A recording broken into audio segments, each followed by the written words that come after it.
KaraokeBooks. Uncle Tom's Cabin. Written by Harriet Beecher Stowe. Audiobook. Chapter 37. Liberty. No matter with what solemnities he may have been devoted upon the altar of slavery, the moment he touches the sacred soil of Britain, the altar and the gods sink together in the dust, and he stands redeemed, regenerated, and disenthralled by the irresistible genius of universal emancipation. Curran.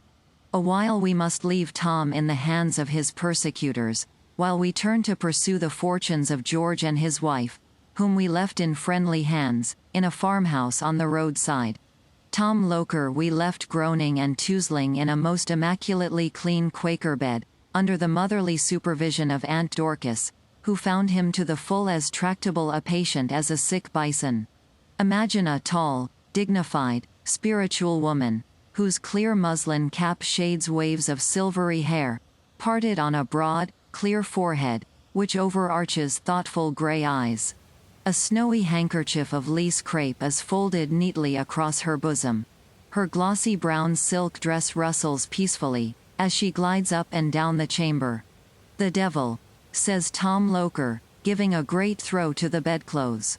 "I must request thee, Thomas, not to use such language," says Aunt Dorcas, as she quietly rearranged the bed. "Well, I won't, Granny, if I can help it," says Tom. "But it is enough to make a fellow swear, so cursedly hot." Dorcas removed a comforter from the bed, straightened the clothes again, and tucked them in till Tom looked something like a chrysalis, remarking, as she did so, "I wish, friend, thee would leave off cursing and swearing, and think upon thy ways." "What the devil," said Tom, "should I think of them for? Last thing ever I want to think of, hang it all." And Tom flounced over, untucking and disarranging everything, in a manner frightful to behold. "That fellow and gal are here, I s'pose," said he, sullenly, after a pause. "They are so," said Dorcas. "They'd better be off up to the lake," said Tom, "the quicker the better." "Probably they will do so," said Aunt Dorcas, knitting peacefully. "And hark ye," said Tom, "we've got correspondents in Sandusky, that watch the boats for us. I don't care if I tell, now. I hope they will get away, just to spite Marks, the cursed puppy. D.N. him." "Thomas," said Dorcas. "I tell you, Granny, if you bottle a fellow up too tight, I shall split," said Tom. "But about the gal, tell 'em to dress her up some way, so's to alter her. Her description's out in Sandusky." "We will attend to that matter," said Dorcas, with characteristic composure. "As we at this place take leave of Tom Loker, we may as well say, that, having lain 3 weeks at the Quaker dwelling, sick with a rheumatic fever, which set in company with his other afflictions, Tom arose from his bed a somewhat sadder and wiser man, and, in place of slave catching, betook himself to life in one of the new settlements, where his talents developed themselves more happily in trapping bears, wolves, and other inhabitants of the forest, in which he made himself quite a name in the land. Tom always spoke reverently of the Quakers. "Nice people," he would say. "Wanted to convert me, but couldn't come it, exactly. But, tell ye what, stranger, they do fix up a sick fellow first rate, no mistake. Make just the tallest kind o' broth and knickknacks." As Tom had informed them that their party would be looked for in Sandusky, it was thought prudent to divide them. Jim, with his old mother, was forwarded separately, and a night or two after, George and Eliza, with their child, were driven privately into Sandusky, and lodged beneath a hospital roof, preparatory to taking their last passage on the lake. Their night was now far spent, and the morning star of liberty rose fair before them. Electric word. What is it? Is there anything more in it than a name, a rhetorical flourish?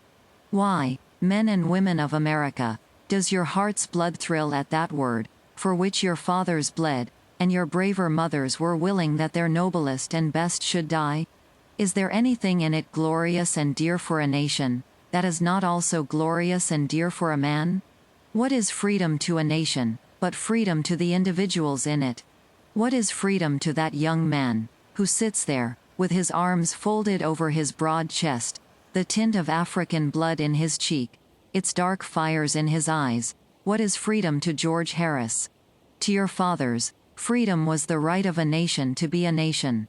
To him, it is the right of a man to be a man, and not a brute. The right to call the wife of his bosom as wife, and to protect her from lawless violence. The right to protect and educate his child. The right to have a home of his own, a religion of his own, a character of his own, unsubject to the will of another.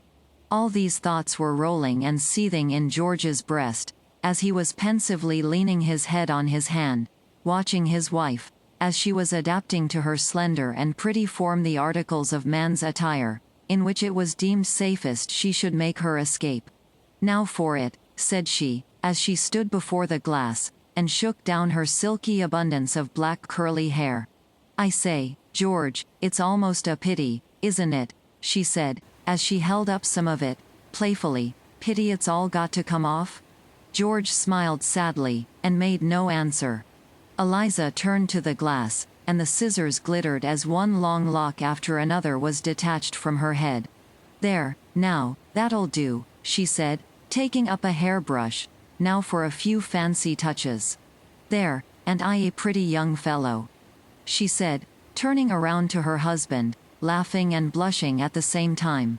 "You always will be pretty, do what you will," said George. "What does make you so sober?" said Eliza, kneeling on one knee, and laying her hand on his. "We are only within 24 hours of Canada, they say. Only a day and a night on the lake, and then, oh, Eliza," said George, drawing her towards him, "that is it. Now my fate is all narrowing down to a point. To come so near, to be almost in sight, and then lose all. I should never live under it, Eliza." "Don't fear," said his wife, hopefully. "The good Lord would not have brought us so far, if he didn't mean to carry us through. I seem to feel him with us, George." "You are a blessed woman, Eliza," said George, clasping her with a convulsive grasp. "But, oh, tell me, can this great mercy be for us? Will these years and years of misery come to an end? Shall we be free?" "I am sure of it, George," said Eliza, looking upward, while tears of hope and enthusiasm shone on her long, dark lashes. "I feel it in me, that God is going to bring us out of bondage, this very day." "I will believe you, Eliza," said George, rising suddenly up. "I will believe. Come, let's be off." "Well, indeed," said he, holding her off at arm's length, and looking admiringly at her, "you are a pretty little fellow. That crop of little, short curls, is quite becoming. Put on your cap. So, a little to one side. I never saw you look quite so pretty. But, it's almost time for the carriage. I wonder if Mrs. Smith has got Harry rigged?" The door opened, and a respectable, middle-aged woman entered, leading little Harry, dressed in girl's clothes. "What a pretty girl he makes," said Eliza, turning him round. "We call him Harriet, you see. Don't the name come nicely?" The child stood gravely regarding his mother in her new and strange attire, observing a profound silence, and occasionally drawing deep sighs, and peeping at her from under his dark curls. "Does Harry know Mama?" said Eliza, stretching her hands toward him. The child clung shyly to the woman. "Come, Eliza. Why do you try to coax him, when you know that he has got to be kept away from you?" "I know it's foolish," said Eliza. "Yet, I can't bear to have him turn away from me. But come, where's my cloak? Here, how is it men put on cloaks, George?" "You must wear it so," said her husband, throwing it over his shoulders. "So, then," said Eliza, imitating the motion, "and I must stamp, and take long steps, and try to look saucy." "Don't exert yourself," said George. "There is, now and then, a modest young man, and I think it would be easier for you to act that character. And these gloves? Mercy upon us," said Eliza. "Why, my hands are lost in them." "I advise you to keep them on pretty strictly," said George. "Your slender paw might bring us all out." Now, Mrs. Smith, you are to go under our charge, and be our auntie, you mind. I've heard, said Mrs. Smith, that there have been men down, warning all the packet captains against a man and woman, with a little boy. They have, said George. Well, if we see any such people, we can tell them. A hack now drove to the door, and the friendly family who had received the fugitives crowded around them with farewell greetings. The disguises the party had assumed were in accordance with the hints of Tom Loker. Mrs. Smith, a respectable woman from the settlement in Canada, whither they were fleeing, being fortunately about crossing the lake to return thither, had consented to appear as the aunt of little Harry, and, in order to attach him to her, he had been allowed to remain, the 2 last days, under her sole charge, and an extra amount of petting, jointed to an indefinite amount of seed cakes and candy, had cemented a very close attachment on the part of the young gentleman. The hack drove to the wharf. The 2 young men, as they appeared, walked up the plank into the boat, Eliza gallantly giving her arm to Mrs. Smith, and George attending to their baggage. George was standing at the captain's office, settling for his party, when he overheard 2 men talking by his side. I've watched every one that came on board, said one, and I know they're not on this boat. The voice was that of the clerk of the boat. The speaker whom he addressed was our sometime friend Marks, who, with that valuable perseverance which characterized him, had come on to Sandusky, seeking whom he might devour. You would scarcely know the woman from a white one, said Marks.